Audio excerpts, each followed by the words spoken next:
గజం భూమి 26,000 రూపాయలతో 200 గజాల భూమి కేవలం 55 లక్షలు మాత్రమే. బెంగళూరు హైవేకి 2 నిమిషాల దూరంలో. హాయ్ హలో నమస్తే, welcome back to Suman TV. ప్రస్తుతం స్టూడియోలో ఉన్నారు మొమెంటమ్ ఇన్వెస్టర్ వినోద్ కుమార్ గారు.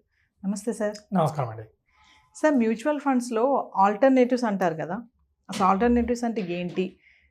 మల్టీ బ్యాగర్స్లో ఉన్నటువంటి మంచి స్టాక్స్ ఏమున్నాయి సార్? ఫస్ట్ ఏంటంటే మనం మ్యూచువల్ ఫండ్స్, స్టాక్స్, ఒక ఇన్వెస్టర్కి స్టాక్ మార్కెట్కి వచ్చాడంటే మ్యూచువల్ ఫండ్స్, స్టాక్స్ ఈ రెండే తెలుస్తుంది.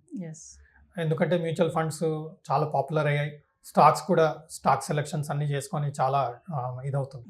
బట్ కొత్త కేటగిరీ ఆఫ్ షేర్స్ మార్కెట్లో లాస్ట్ 2 years నుంచి బ్యూటిఫుల్గా రిటర్న్స్ ఇస్తున్నాయి. అదేంటంటే అన్లిస్టెడ్ షేర్స్. ఇప్పుడు స్టేట్ బ్యాంక్ ఆఫ్ ఇండియా ఉంది, ఎన్ఎస్సి, మన ఐటీసీ ఉంది. ఇవన్నీ ఏంటి? లిస్టెడ్ కంపెనీస్, అంటే స్టాక్ ఎక్స్చేంజ్ లిస్ట్ అవుతున్నాయి, మనం కొంటాం.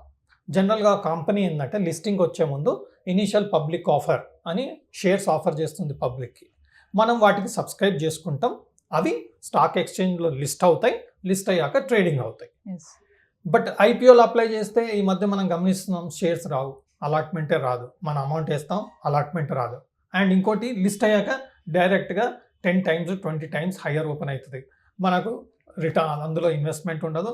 లిస్ట్ అయ్యాక కొందామన్నా కానీ డైరెక్ట్ ఓపెనింగే మీకు 50%, 100% హయ్యర్లో స్టార్ట్ అవుతుంది. రీసెంట్గా చూడండి, ఓలా ఎలక్ట్రిక్ 76లో ఇచ్చిన షేర్ 100లో స్టార్ట్ అయ్యి 140కి వెళ్ళిపోయి. It's not a recommendation to buy, general discussion. But అలాంటి సిచ్యువేషన్ ఉన్నప్పుడు మనం చేయాల్సింది ఏంటంటే, మంచి కంపెనీస్ లిస్ట్ అవ్వకముందే ఎలా బై చేయాలి, సో దట్ మనకు ఎంట్రీ ఉంటుంది, మనకి ఇన్వెస్ట్మెంట్ చేయగలుగుతాము. అట్ ద సేమ్ టైం మనకు ఐపీఓతో సంబంధం లేదు. అది అన్లిస్టెడ్ షేర్స్ కేటగిరీ అన్నాం. అంటే కంపెనీ ఏం చేస్తుందంటే, బిఫోర్ కమింగ్ టు లిస్టింగ్, మార్కెట్లో లిస్టింగ్ అయ్యే ముందు షేర్స్ అలాట్మెంట్ ఇస్తుంది. అది మనం అన్లిస్టెడ్ షేర్స్ కేటగిరీలో ఇన్వెస్ట్ చేసుకోవచ్చు. ఈ అన్లిస్టెడ్ షేర్స్ డేటా మనం స్టడీ చేసి మనకు మంచిగా అనిపిస్తే అందులో ఇన్వెస్ట్ చేసుకుంటే మంచి రిటర్న్స్ వచ్చే అవకాశం ఉంటుంది. ప్లస్ మనకు ఐపీఓలో అలాట్మెంట్ రాలేదు అని అవసరం లేదు, భయపడాల్సిన అవసరం లేదు. లిస్టింగ్లో చాలా హైలా ఓపెన్ అయిందన్న అవసరం కూడా మనకు టెన్షన్ పడాల్సిన అవసరం లేదు. ఎందుకంటే మనకు అన్లిస్టెడ్లో బిఫోర్ లిస్టింగ్ మన అకౌంట్లో ఆ షేర్స్ ఉన్నాయి. So simple process. Unlisted shares మీరు గూగుల్లో కొట్టారనుకోండి, అన్లిస్టెడ్ షేర్స్ అని అవైలబుల్ ఉంటుంది. మనం ఏదన్నా ఒక ప్లాట్ఫామ్ మీద వెళ్ళి కొనుక్కోవచ్చు.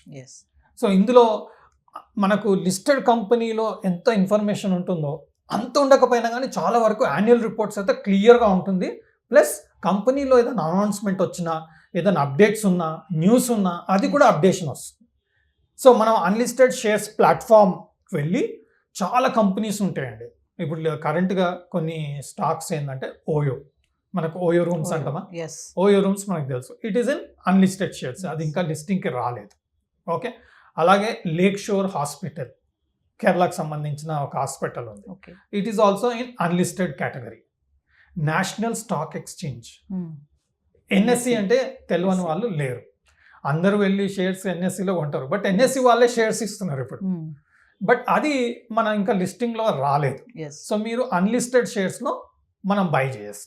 I think NSE is trading in unlisted category around 6,050 rupees around ఒక ప్లాట్ఫామ్ మీద ట్రేడ్ అవ్వడం జరుగుతుంది. సో పాయింట్ ఏంటంటే, మనం ఈ అన్లిస్టెడ్లో మంచి companies, top companies, best companies, లిస్టింగ్కి వచ్చే కంపెనీస్ అన్లిస్టెడ్లో దొరికితే గ్యారంటీ లేదు. దొరికినప్పుడు మనం ఆ స్టాక్స్ తీసి రీసెర్చ్ చేసి స్టడీ చేసి ఇవి డిస్కవర్ అవన్నీ స్టాక్స్. సో మీకు బెటర్ ప్రైస్లో వచ్చే అవకాశం ఉంది. ఎగ్జాంపుల్ తీసుకున్నాను, ఎన్ఎస్సి, నేషనల్ స్టాక్ ఎక్స్చేంజ్ 6,000 రూపీస్లో ట్రేడ్ అవుతుంది. I think around P ratio 30 ఉంది. అదే బిఎస్సి షేర్స్ ఆల్రెడీ లిస్టెడ్, ఎన్ఎస్సిలో ట్రేడ్ అవుతుంది, దాని పీ రేషియో 60 అబౌవ్ ఉంది. సో మీకు అన్లిస్టెడ్లో మీకు వాల్యుయేషన్ చీప్లో దొరుకుతుంది. ఇందులో రిస్క్ ఏంటంటే ఇంకా లిస్ట్ అవ్వలేదు. సో లిస్టింగ్ ఎలా అవుతుందో మనకు తెలియదు. బట్ బిఎస్సి కన్నా NSC performance is 10 times higher. ఇది అందరికి తెలిసిన విషయమే. బిఎస్సి 1000 కోట్లు చేస్తే వీళ్ళు 10,000 కోట్ల టర్న్ ఓవర్ చేస్తారు. So 10 times that. But valuation ఎలా ఉంది? పీ రేషియో చూస్తే వీడిది ఎన్ఎస్సిది 30 ఉంది, బిఎస్సి వాడికన్నా 1/10 పర్ఫార్మెన్స్ చేస్తుంది, దాని పీ రేషియో వచ్చేసి 60 ఉంది. So it's a very clear indication. So మీరు ఐపీఓకి వచ్చింది అనుకోండి ఎన్ఎస్సి, కంపల్సరీ వాడు 50-60 పీకి ఓపెన్ అవుతాడు, మనకైతే అలాట్మెంట్ రాదు, లిస్టింగ్లో Sure. కొనే పరిస్థితి ఉండదు. Yes. అలా మనం అన్లిస్టెడ్ షేర్స్లో రీసెర్చ్ చేసుకొని ఫండమెంటల్స్ మొత్తం ఫైనాన్షియల్ రిపోర్ట్ తీసి చదవచ్చు. ప్లస్ ఆ ప్లాట్ఫామ్ వాళ్ళ రీసెర్చ్ రిపోర్ట్ కూడా స్టడీ చేస్తే మనకు ఆ స్టాక్ మీద అవగాహన ఉంటుంది. అప్పుడు మనం ఇన్వెస్ట్ చేయొచ్చు. Yes. ఇందులో ఏమవుతుందంటే అన్లిస్టెడ్లో మనం కూడా అందులో అకౌంట్ ఓపెన్ చేయాలి. ఓపెన్ చేశాక ఆ షేర్స్ మనం ఏదైతే అన్లిస్టెడ్లో కొంటామో అది మన డిమాట్ అకౌంట్లో రిఫ్లెక్ట్ అవుతుంది. Hmm. కొన్ని 2 డేస్లో, కొన్ని 4 డేస్లో, కొన్ని 3 మంత్స్లో, కొన్ని 4 మంత్స్లో మన డిమాట్ అకౌంట్కి వస్తాయి. ఓకే, బట్ కొన్ని ప్లాట్ఫామ్ మీద మనం ఎగ్జిట్ అవ్వడానికి కొంచెం కష్టం అవ్వచ్చు. Yes. ఎందుకంటే బయర్ దొరకాలి. ఎక్స్చేంజ్ అనుకోండి, ఎప్పటికప్పుడు మనం కొనొచ్చు, ఎప్పటికప్పుడు మనం అమ్మచ్చు. బట్ ఇందులో అలా కాదు, మనం కొంటాం, అమ్మేటప్పుడు బయర్ దొరకాలి. అదొక డ్రాబ్యాక్. Yes. రెండో డ్రాబ్యాక్ ఏంటి అంటే it is not regulated like stock exchange. Stock exchange మనం ఏది కొన్నా ఏది అమ్మినా మన అమౌంట్ మనకు కంపల్సరీ వస్తుంది. మనం కొన్నాం అనుకోండి, షేర్స్ కంపల్సరీ డెలివరీ ఇస్తారు. Yes. ఇవ్వకపోతే ఎదుటివాడిది డిఫాల్ట్ అవుతుంది. కాబట్టి exchange will take care. Yes. ఇక్కడ ఏంటంటే మనకు షేర్స్ రాలేదనుకోండి, ప్లాట్ఫామ్ వాడు responsible, but it is not regulated as the exchange. Yes. These are couple of risk issues. So, but I have a unlisted shares account. I have bought lot of shares. I am holding NSC. I am holding Lakeshore Hospitals. Okay, OA I have bought. I have not bought yet. Like that, I have lot of stocks which I bought in unlisted shares category. Yes. So this is just a disclaimer, not a recommendation to buy. I am not a SEBI analyst.